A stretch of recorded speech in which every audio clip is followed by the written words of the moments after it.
Hello everybody, I'm Laura Bickman and we are styling wig hair for girls with long hair. And Whitney's videoing for us, and we've got Paige here as our lovely hair model. Hello. Whitney, come on over here and let's take a look. To start out, I've got a clean surface and I've got a hairbrush for Paige, and I've got another brush that has a pointy end. You can use a comb, but something with an end that you can use to make a part. I've got clear hair elastics. We are looking for clear hair elastics because they camouflage in any hair color. They are stretchy, they do break easily, and so what I do when I'm putting elastics on somebody with these clear hair elastics, I'll take two together. You good? Look, there's Ryan! We'll be done in like 5 minutes. Okay, and are you coming into them? Yeah. Okay. Thank you. I'll take 2 hair elastics and I'll stick them around my last 2 fingers, and that way I can grab them and they're ready to put on the ends of Paige's hair. So I'll have those and I can be braiding like that, or she can hand them to me. Either way works. That's just a little trick that I use. And I've got a water bottle if her hair is staticky, or if I feel like I'll get some better friction from doing the French braids if her hair is just slightly moist. And I've got aerogel hairspray. This hairspray can be found at Tailor Made Beauty Supply. This large bottle I think is $18, and they do have smaller bottles. This is a Stronghold hairspray. It is an HCTO favorite, and it can be used for anything. So I highly recommend that you get this hairspray, even if your hair isn't going to be shown. Doing it on Paige's hair, it's going to help keep wispies tucked in nicely. It's a really great hairspray. So I'm going to hand bobby pins to Paige, and she's going to hold them. I've already French braided her hair, and you can see that I have parted her hair down the middle, and it's not a perfect part. If you're in Christmas Carol and I ask you for a perfect middle part, it will need to be perfect. But for wig hair that's likely going to be completely covered the whole show, just semi-center. I would please recommend avoiding parting on the side. Otherwise you're going to have one side of your hair heavier with more volume than the other side. If you are someone with very thick, very wavy, dense hair, I recommend breaking these braids instead of into 2 with a center part. I would recommend doing a center braid down your mohawk and 2 braids on the side, and I'll show you in a second how you could weave those together. But if you've got really long hair like this, and Paige's hair is actually pretty thick and quite long, this is what I'm going to recommend for long straight hair.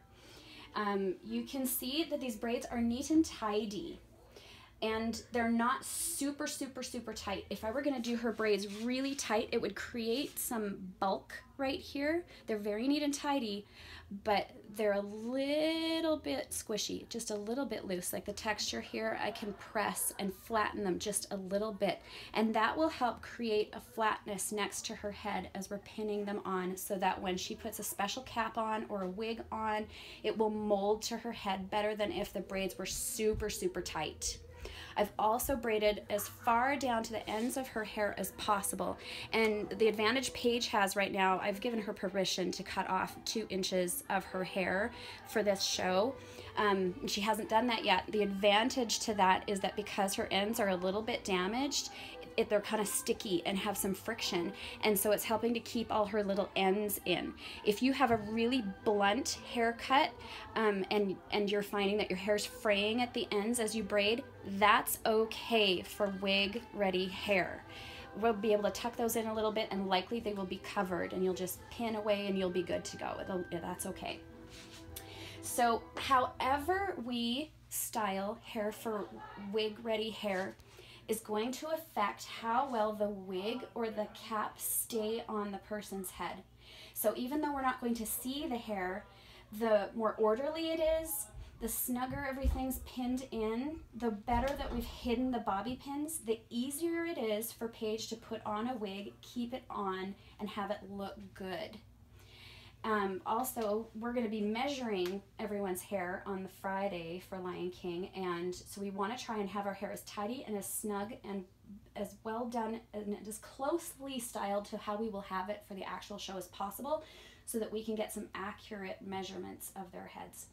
So you'll see here that where I've braided, I haven't gone right close to her hairline. I want some space away from her hairline. This is so when the wig comes over her head or the cap comes over her head, there isn't a lot of bulk pulling it away from her hairline. So I've brought it up here a little bit, and if you look back here at the back of her head, I haven't braided all the way down to her hairline either. This is so when I twist her hair like I have on the other side, I don't want this bulky area hanging down here and creating extra volume. I'm going to be bringing that up snug just like that. And then she's got some space here for the cap or the wig or whatever it is she's going to have on her head that she can bring that closer to her scalp. So you've seen here, you can see here how I've woven this braid. The trick for getting this flat is I want to make sure that I'm not letting this little corner, this little turn that I've made here, I'm not letting it flip up. I'm bringing the braid over here. They don't have to be right side by side, that's just fine. But I want to make sure that this is flat. And before I start to pin, I want to mimic where I'm going to be putting her hair. And here again, I don't want to make this so tight that we have a corner that's sticking up right here. I want to make sure that it's going to go flat. And if I possibly can, and again, people with really blunt haircuts, this isn't going to work. I want to make sure that I'm tucking this under before I pin it in place like that.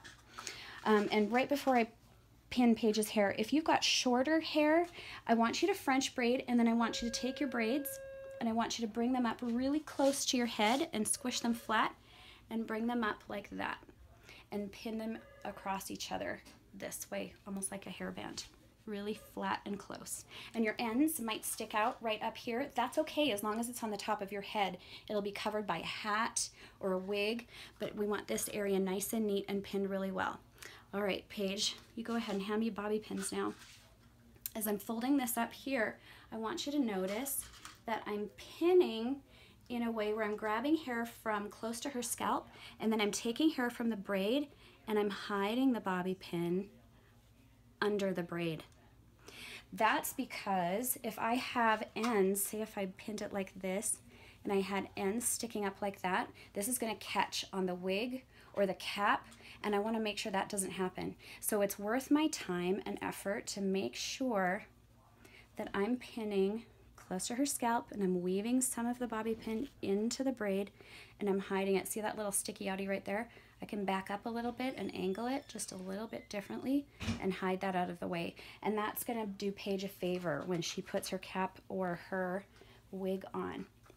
So right now, for time purposes, I'm not going to use quite as many pins as I have on this other side. This other side, you can see this hair is not moving. It is staying exactly where I need it to stay. And if I were going to take the time to finish this appropriately, I'm using I would use several bobby pins to keep this in place, more than I think I need. And then I would take hairspray and covering the front of her face so she doesn't get in her eyes. I'm going to mist over her head, and then I'm going to take my hands and I'm just going to flatten any loose pieces like that. And that's how we're going to have it wig ready. All right, you're welcome to text me with any questions. Thanks, everybody.